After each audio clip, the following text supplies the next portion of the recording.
निवडणुकीचा निकाल पाहून मी भारावून गेलो आहे। एक अपक्ष उमेदवार वसंतदादांचा नातू लढतोय म्हणून जी साथ मिळाली आहे ती अद्भुत होती।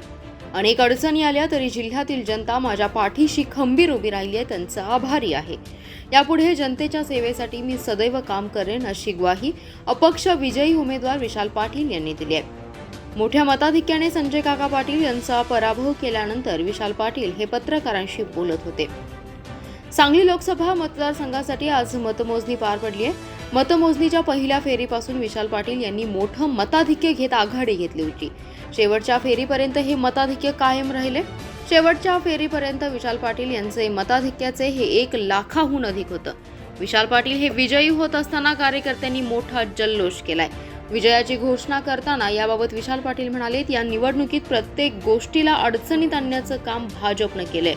चिन्ह चोरलं, वेगवेगळी आमिष दाखवली, पैशांचा बेफाम वापर केला, सगळं करून सुद्धा माझा आज विजय झालाय। जनतेचे मी आभारी आहे। तसेच प्रकाश आंबेडकर यांनी पाठिंबा दिल्यामुळे मला मोठं मताधिक्य मिळालं।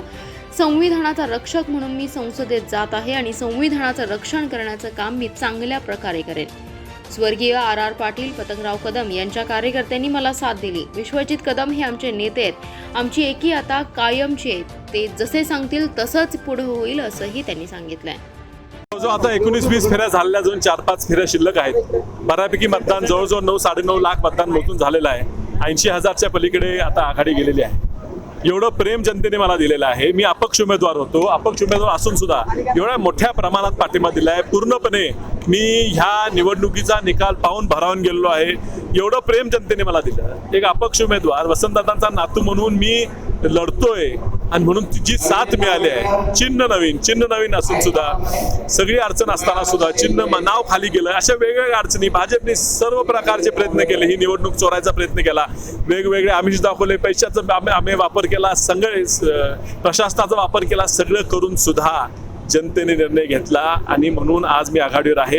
मी ह्या ठिकाणी जनतेचे आभार मानतो। खास करून काही लोकांचे आभार मला मानावे लागणार, ते मी मानलेच पाहिजेत। बाळासाहेब आंबेडकरांनी मला पाठिंबा दिला, एक मोठा निर्णय त्यांनी घेतला आणि त्या निर्णयामुळे मी ह्या ठिकाणी मला एवढं चांगलं मताधिक्य मिळालं। ते ह्या ठिकाणी पिछाडीवर आहेत हे मला दुःख होते, पण संविधानाचा रक्षक म्हणून मी त्या ठिकाणी जातो ह्याचा मला अभिमान आहे आणि ते काम मी चांगल्यापणे करणार। मला ह्या ठिकाणी अजितराव घोरपडे सरकारांनी त्यांच्या पक्षाची अडचण असताना सुद्धा मला पाठिंबा दिला। विलासराव जगताप साहेबांनी पक्षाचा राजीनामा देऊन मला या ठिकाणी पाठिंबा दिला। जयश्री वहिनी काँग्रेस पक्षाचे असून सुद्धा त्यांनी जाहीर व्यासपीठावर येऊन प्रत्येक घरगुती जाऊन गल्ली गोळात जाऊन माझा प्रचार केला। प्रतीक दादा, आमचे घरचे सगळे, माझी आई, सगळ्यांनी जोरदार काम केलं। हे सोडून मला स्वर्गीय कदम साहेबांना मानणारा ह्या जिल्ह्यात, ह्या राज्यात खूप मोठा गट आहे। ह्या सर्व गटांनी माझ्या मागे माझी पाठराखण केली, मोठ्या मताधिक्य मला दिलं। स्वर्गीय आर पाटील साहेब यांचाही मानणारा ह्या जिल्ह्यात मोठा वर्ग आहे। त्यांचा जो मतदारसंघ आहे, विधानसभा मतदारसंघ जे सुमित्रा आता नेतृत्व करतात, तो स्थानिक संजय काकांचा म्हणजे मावळत्या खासदारांचा मतदारसंघ आहे। त्या मतदारसंघात सुद्धा मला मताधिक्य मिळते। याचं कारण म्हणजे स्वर्गीय आर आबांच्या माझ्यावर असलेले आशीर्वाद। स्वर्गीय अनिल भाऊ बाबर यांचं 2-4 महिन्यापूर्वी निधन झालं। ते ज्या मतदारसंघाचे आमदार होते, त्या मतदारसंघातले आणि जिल्ह्यातले त्याला मानणारा पूर्ण वर्ग हा माझ्या पाठीमागे राहिला। जवळजवळ 17-18 हजार मताचं मताधिक्य मला त्या मतदारसंघातून मिळताना दिसते। हे निश्चितच त्यांचे सगळ्यांचे आभार मानले पाहिजे। विट्यासारख्या शहरात सुद्धा नगरसेवकांनी सगळ्यांनी माझ्या पाठीमागे यायचा निर्णय घेतला।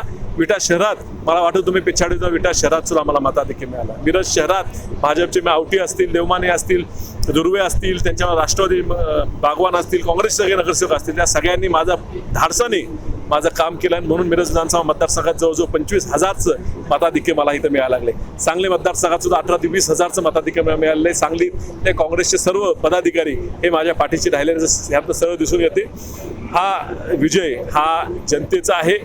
मी आता निवडून आलेलो जवळजवळ आहेच। निवडून आल्यावर ज्या लोकांनी धाडसाने माझ्याबरोबर काम केलं, त्यांना त्रास झाला, पुढे त्रास होण्याची शक्यता आहे, त्यांना धमक्या दिल्या गेल्या, घाणेरडं राजकारण केलं गेलं, त्या सगळ्यांना मी आश्वासित करतो, मी तुमच्या पाठीमागे आहे, तुमच्या संरक्षणाला मी सक्षम आहे। पूर्ण सांगलीची जनता तुमच्या पाठीशी, तुम्ही कुणी घाबरू नये। ज्या लोकांनी मला मतदान केलं नाही, काय तुमच्या अडचणी असतील, मी काय आकस नाही, माझा कुठलाही राग नाही। मी निवडून जाताना मी सांगली लोकसभा मतदारसंघातल्या प्रत्येक व्यक्तीचा खासदार म्हणून या ठिकाणी काम करणार आहे। कुठलाही त्रास तुम्हाला देणार नाही, तुम्हाला सगळ्यांना सोबत घेऊनच मी या ठिकाणी काम करणार। विश्वजित कदमांनी आपल्याला सुरुवातीपासूनच मदत असेल तो आमचाच असणार। विश्वजित कदम आमचे नेते आहेत आणि ते आणि आमची जी दोस्ती आहे, जी एकी आहे, ती आता कायमची एकी आहे. ती अशीच एकी राहणार आणि पुढचे सर्व निर्णय हे बाळासाहेब वरती पक्षश्रेष्ठींची चर्चा करून मला कळवतील, त्या पद्धतीनं पुढची वाटचाल होईल. प्रत्येक निवडणुकीमध्ये विशाल पाटलांना संघर्ष करावा लागला, मात्र एकच कामगिरी केली जी ऐतिहासिक केली. कारण सांगलीमध्ये आतापर्यंत कधी अपक्ष उमेदवार निवडून आले नव्हते. हे पहा, अपक्ष उमेदवार जरी असला, अपक्ष चिन्ह जरी असलं, तर महाविकास आघाडीच्या विचाराचा उमेदवार म्हणून जनतेने मला ओळखलेला आहे. काँग्रेस पक्षाच्या कष्ट करणाऱ्या कार्यकर्त्यांचा प्रतिनिधी म्हणून जनतेने मला ओळखलेला आहे आणि त्यातनं माझा विजय झालाय याची जाणीव मला पूर्णपणे आहे. महाविकास आघाडीमध्ये जाणार आहात का? मी काँग्रेस पक्ष जो निर्णय घेईल तो निर्णय विश्वित मला ते कळवतील, त्या पद्धतीने वाटचाल माझी राहणार. मित्र चला घ्या. आज दादा खऱ्या अर्थाने बरेच संघर्ष करावा लागला आणि आज निवडून आता काही वेळ झालेला आहे. आपल्याला काय वाटतंय? आपण त्या दुसरा प्रचार सभा केला होता, महिलाचं एक संघटन तुम्ही लावलं, तुम्हाला झालेला आहे. खूप खूप आनंद होतोय. सांगलीच्या जनतेने आम्हाला पूर्णपणे विश्वास दाखवलेला आणि तो आज विश्वास खरा ठरलेला आहे. आणि सांगलीच्या जनतेचं आणि पूर्ण मतदारसंघाचं खूप खूप आभार. त्यांना एवढा संघर्ष करावा लागला. तुम्ही गेल्या काही दिवसांपासून बघताय, तुम्ही सगळ्या एक महिलांची मूड बांधली होती. कशा पद्धतीने तुम्ही सुद्धा प्रयत्न केला आणि काय वाटतंय? नाही, महिलांना नक्कीच एक बदल पाहिजे होता आणि महिलांना पण विश्वास दिला आहे की येत्या काळात आता दादा खासदार झाल्यावर नक्कीच आम्ही महिलांसाठी भरपूर काम करू आणि महिलांसाठी नक्कीच झटू आणि हा मी विश्वास महिलांना दिला आहे आणि महिला आमच्या पाठीशी राहिलेल्या आहेत आणि त्याच्यासाठी महिलांचाही खूप खूप आभार. दादा आता निवडून आले, दादाकडनं तुमची अपेक्षा काय आहेत? लोकांसाठी दादांनी काय करावं असं तुम्हाला वाटतं? माझे काही अपेक्षा नाही आहेत. आम्ही जनतेसाठी काम करणार आहे. जसं वसंतदादा काम करायचे, प्रकाश बापू काम करायचे, प्रतीकदादांनी काम केलंय. आमच्या रक्तात वसंतदादांचं रक्त आहे आणि आम्ही जनतेसाठीच काम करणार आहे आणि 5 वर्ष आम्ही जनतेसाठी झटणार आहे. धन्यवाद.